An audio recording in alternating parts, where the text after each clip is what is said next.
चलो बच्चों, प्रश्न को देखते हैं। तो प्रश्न में दे रखा है किसका क्वथनांक उच्चतम है। तो यहाँ पे पहला दे रखा है 2 मेथिल पेंटेन, दूसरा दे रखा है 2,3 डाई मेथिल ब्यूटेन, तीसरा दे रखा है 2,2 डाई मेथिल ब्यूटेन।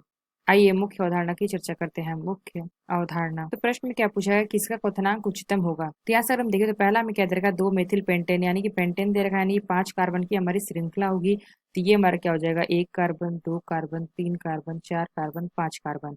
और यहाँ से अगर हम देखें तो यहाँ पे क्या दे रखा है 2 मेथिल, यानी कि दूसरे कार्बन पे हमारा क्या लगा हुआ है, मेथिल समूह। यहाँ पे लगा हुआ है CH3, यानी कि मेथिल समूह। इसको अगर हम देखें तो हमारा CH3, ये हमारा हो जाएगा CH, CH2, CH2, CH। तो दूसरा अगर हम देखें, दूसरा क्या दे रखा है 2,3 डाई मेथिल ब्यूटेन। तो ब्यूटेन यानी कि 4 कार्बन होगा, तो 1 कार्बन, 2 कार्बन, 3 कार्बन, 4 कार्बन।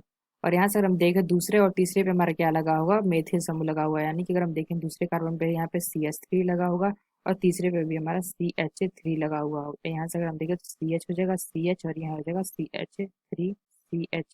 ये हमारा क्या होगा 2,3 डाई मेथिल ब्यूटेन।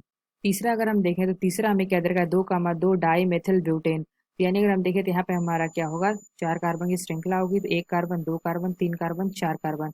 और यहाँ से अगर हम देखें 2,2 डाइमेथिल, यानी कि दूसरे पे हमारा क्या लगा होगा, 2 मेथिल समूह लगा होगा। यानी अगर हम देखें तो यहाँ पे CH3, और यहाँ भी हमारा CH3, और ये हमारा क्या हो जाएगा CH3, CH2। तो ये हमारा क्या हो जाएगा 2,2 डाई मेथिल ब्यूटेन। यहाँ से अगर हम देखें तो पहले में हमारी क्या लगी, एक श्रृंखला ली गई है। दूसरे में अगर हम देखें तो 2 श्रृंखला, तीसरे में भी क्या लगा है 2 श्रृंखला। तो यानी हमने क्या देखा, इनमें हमारी क्या हो रही है, शाखाओं में वृद्धि हो रही है। तो प्रश्न से पूछा है किसका हमारा उच्चतम क्वथनांक होगा। तो हम कह सकते हैं किसी भी यौगिक का जो हमारा क्वथनांक होता है, तो वो हमारी क्या होती है, उनकी शाखाओं पर निर्भर करती हैं। यदि हम कह सकते हैं क्या, ब्रांचिंग, इसकी अगर हम ब्रांचिंग बढ़ेगी यानी कि शाखाएं, यानी हम कह सकते हैं किसी भी यौगिक में अगर हमारी ब्रांचिंग यानी कि शाखाएं बढ़ेगी, यानी कि शाखाओं की संख्या बढ़ेगी, तो इसके फलस्वरूप हमारा क्या होगा, इसका जो हमारा पृष्ठीय क्षेत्रफल होगा, यानी कि पृष्ठीय क्षेत्रफल हमारा क्या हो जाएगा, घट जाएगा। तो इससे हमारा क्या होता है, यहाँ से हमने क्या देखा, ब्रांचिंग यानी शाखाएं हमारी बढ़ती हैं तो पृष्ठीय क्षेत्रफल हमारा घट जाता है, जिससे हमारा क्या होता है, यानी यहाँ पे हमारा क्या बनेगा, यौगिक यौगिक की संकुचित संरचना बनेगी, जिससे हमारा क्या होगा, इसमें लगने वाले हमारे वंडरफॉल जो हमारी फोर्सेज होती है वो हमारी क्या हो जाएंगी, कम हो जाएंगी। यानी हम कह सकते हैं क्या, अंतराणविक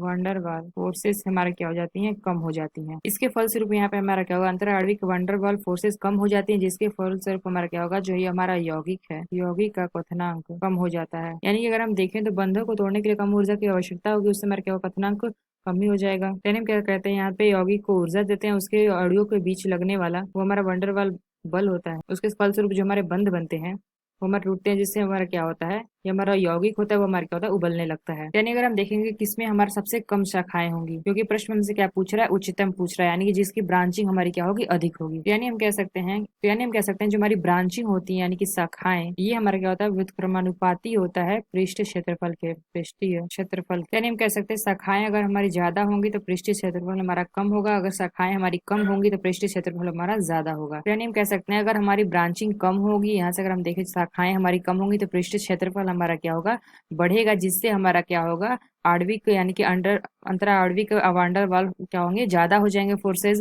जिससे हमारा क्या होगा, यौगिक का क्वथनांक ज्यादा हो जाएगा। यानी हम कह सकते हैं कम शाखा युक्त यौगिक का क्वथनांक उच्चतम होगा। यहाँ से अगर हम देखें तो यहाँ पे किसमें हमारा क्या होगा, शाखाएं कम होंगी।